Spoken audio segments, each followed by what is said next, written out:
Добре. Случай първи. Марина Димитрова, 60 годишна жена. Заболяването е след прекаран херпес зостер, неповлиян от медикаменти, болнично лечение, оставаща пареща, обездвижваща болка в лявата кръстна половина, ограничаваща ходенето до това, че дори трябва да бъде буквално носена на ръце от своя съпруг. Лекувана в болница с различни медикаменти, без никакво подобрение.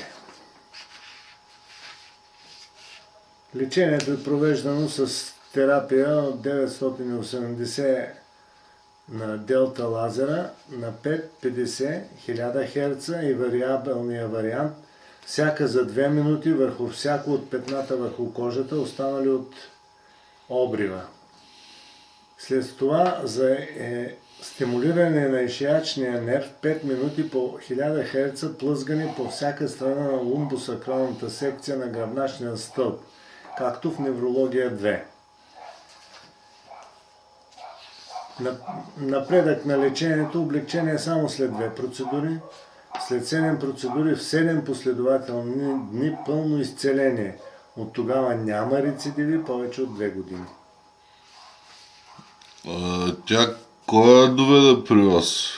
При мен я доведе мъже на село. Него сте го лекували с нещо? Не, с нищо. Той с изкуствена става, обаче се заговорихме. Херпес не може, жената реве, плаче, той бившката джия и я донесе на ръце. А след това херпес и срещали ли сте? Срещал съм херпес и друг път, разбира се. Имам пациенти дряно 4. И 4-те с великолепен ефект. С лазера имате? С лазера. Само с лазера, с нищо друго.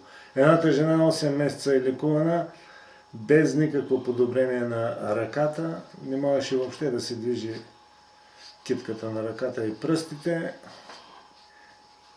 Процеса с 10 процедури всичко си отиде на място. Без болки, с оправена нервна функция, с много хубав практически оздравяващ ефект. Така. Окей, следващия. Следващия случай 2 е пациент Нетка на 63 години жена с невралгия нервни тригемини вдясно. Симптомите са остра болка в трите клона на тригеминуса. 1 година практически не може да спи, много трудно се справя в ежедневието. Преди комратерапията, всякакви обезболяващи, в частност тегретол, престой в болница, консултация с експерти от цяла България. Приложението е 905 Delta Pro Laser, строго следвайки неврологи 4 от User Guide. От ръководството на потребителя от книгата. Точно е. Проведени са 3 курса по 15 процедури всеки. 3 седмици освен уикендите. Почивки от 3 седмици между тях. Най-напред се постигна 80% подобрение след първия курс на лечение, в частност напълно възстановен сън през нощта без болки. Постигна се пълно възстановение след втория курс. Никаква болкова симптоматика, никакви сетивни смущения. От тогава е без значителни рецидиви. В случай на епизодична лека болка, Нетка прилага собствения си 980 делта лазер върху корена на тригеминус нерв, точката пред средата на ушите, на 50 Хц най-малко. Не ползва никаква друга поддържаща терапия. Ефектът е оздравяване.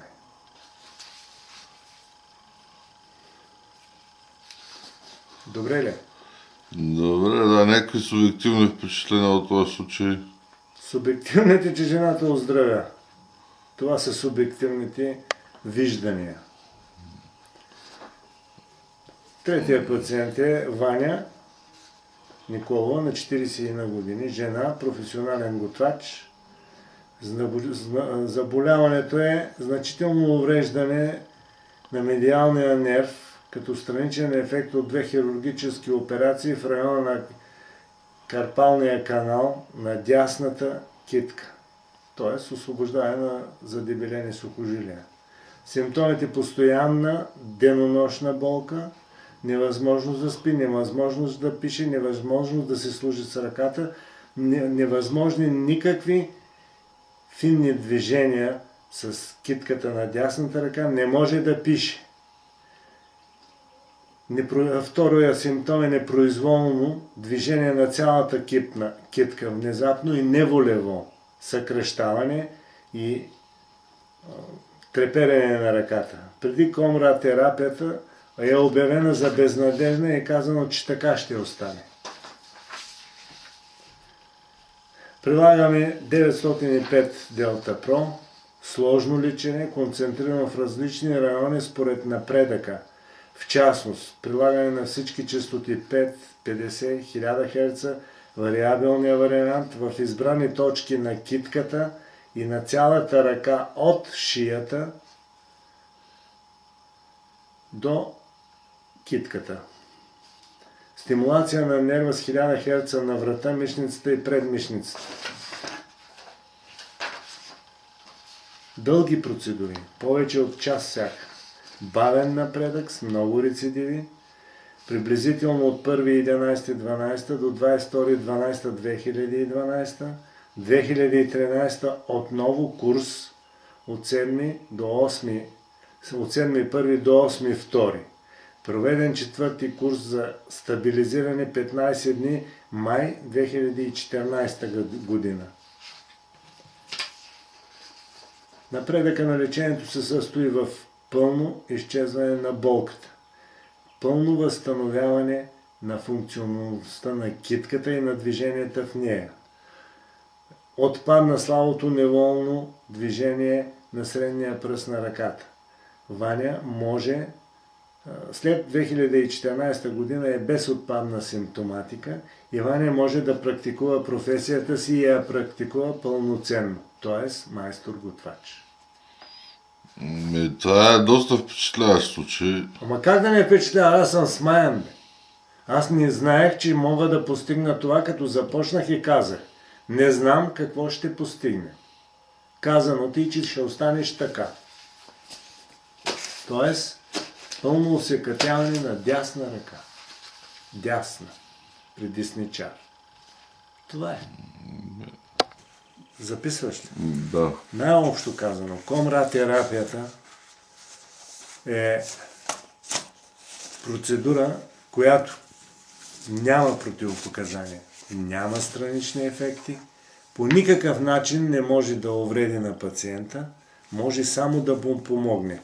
И помага там, където конвенционалните медикаментозни подходи за лечение не могат да помогнат. Убеден съм в това, защото вече 4 години работя в тази насока и съм видял какви са резултатите. Дали става въпрос за болно рамо, болно коляно, болен кръст, болна ръка, дори при контрактура на дюпюитрен ефектът е поразителен. Казахте нещо, че не винаги следват ръководството на потребителя. Да. Фактически ръководството на потребителя следвам само в основните заболявания. А всичко останало, което ми се случи да срещна в практиката си, причупвам през опита си. И променям и показателите, и начина на подход, и времето на въздействие на Комра терапията, като винаги постигам добър резултат.